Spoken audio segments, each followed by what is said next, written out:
Today's video, we're going to talk about how retirement is like a marathon, and I'm going to share a 3-step framework that you can use to achieve retirement success. So retirement is like a marathon in that it's a long, slow process that requires a lot of repetition, preparation, and planning. Now, where it's not like a marathon is that you have the choice not to run a marathon, but you don't have the choice to work forever. If you don't plan for retirement, you will become a burden on friends, family, loved ones, or the government. And then last but not least, you can't tap someone on the shoulder and sub them in for the retirement, right?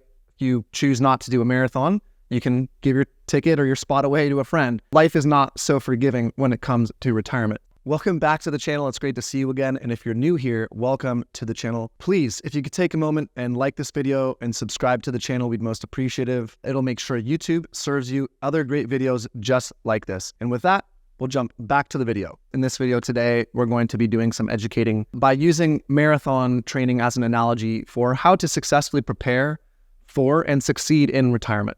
So in October of 2022, I ran my first and only marathon that I will ever run. I had made the goal to try to run a fast marathon, and in doing the research to prepare for that, I learned 3 things that I see tons of similarities across the board as I do retirement planning on behalf of clients. So to succeed in running a marathon, there's a 3-step process. The first is to, 1, educate yourself on the risks. I was surprised to find when I was doing the research into marathon training that almost 50% of people that sign up for marathons never show up to the start line and don't even do it, right? So there's a gap there. And the question is, why is there that gap? The second thing I was surprised to find was that marathon training to run a fast marathon was largely about running a lot of slow miles, many more than you thought, and doing a lot less fast running than you'd think. And then the third is that when the marathon is over, you never have to choose to do one again. Unfortunately, with retirement, that's not the case. And so what we're going to do is try to wrap those lessons into this conversation here. Now, I think that when it comes to retirement success, you can use a 3-step framework taken from that marathon insight. The first is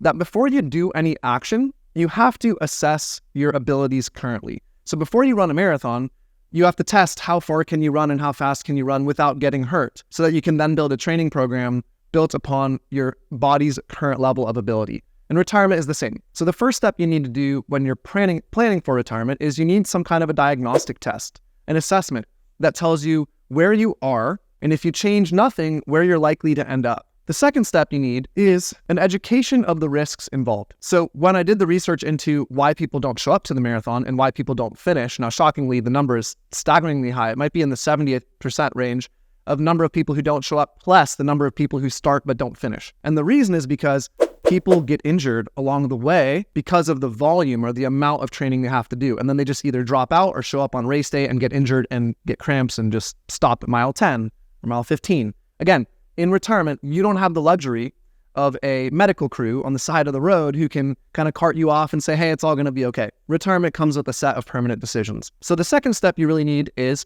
an education and understanding of the risks involved that will stop you from getting where your current status is to where you want to go. In retirement planning, that looks like understanding your behavioral risks, like what happens if you don't save enough? What happens if you don't work long enough? What happens if you don't give yourself enough time to prepare? So it's different than the physical realm, but nonetheless equally important. Luckily, with retirement planning, if you start at an appropriate age, you'll have many more years to plan, and you'll have a lot of time to smooth out some of that. The third step after you educate yourself on the risks is to build a plan. So now you actually you sit down with your spreadsheet. For marathon training, it looks something like, I'm going to run this many miles on this day and have these days of the week be this distance at this speed, and so on and so forth. With retirement planning, it looks like grabbing a retirement planning software, maybe something like RICP, which I can link to in the description to this video below, or Empower, or Personal Capital, and taking your diagnostic, your assessment, and plugging it in there, and then using and incorporating your understanding that you've gained from educating yourself on the risks involved with retirement planning so that you can now start to build models. The fourth step is to actually execute on the plan. So the purpose of a retirement plan isn't to tell you that you can retire. That's great if you can. What it is designed to tell you is where are the holes and flaws in your retirement strategy, or where are the holes and flaws in your current ability, right? The equivalent in the marathon training would be that the plan is designed to tell you that where your gaps are going to be in your physical ability and how you're going to have to address them in order to show up on race day and get through the race, right? So step 4 here is the execution of those action items that you find from your retirement planning efforts. Step 5 doesn't exist in marathon training. When you finish the marathon, you're done. I ran my marathon. I hated it. Never doing it again. But with retirement, your journey doesn't end the day you stop working and achieve financial independence. There's an ever ongoing requirement that you monitor, improvise, and adjust over time because your life is dynamic. The markets are dynamic. The economy is dynamic. Politics, everything, your health, your family status, those are all dynamic and they change over time. And so the plan you made on day one will undoubtedly 100% of the time be inaccurate the day you retire.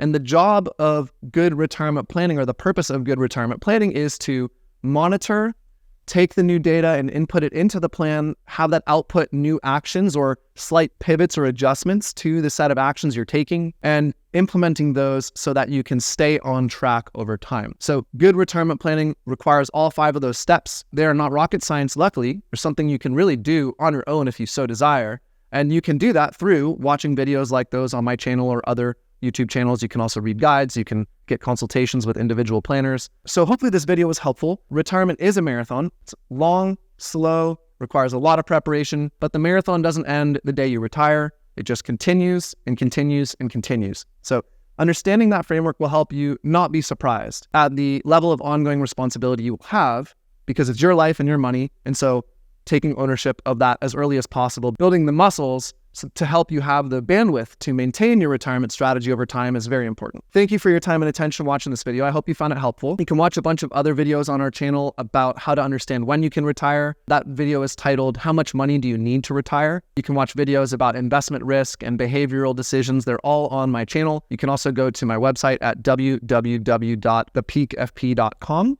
for written guides, example financial plans, including the reports, and other resources that are all free and available for you to download and make use of as you wish. Thank you for your time and attention. If you have suggestions for other videos like this, please include them in the comments. If you have questions you want us to address, you can also include those in the comments below. And as always, we'll see you in the next video.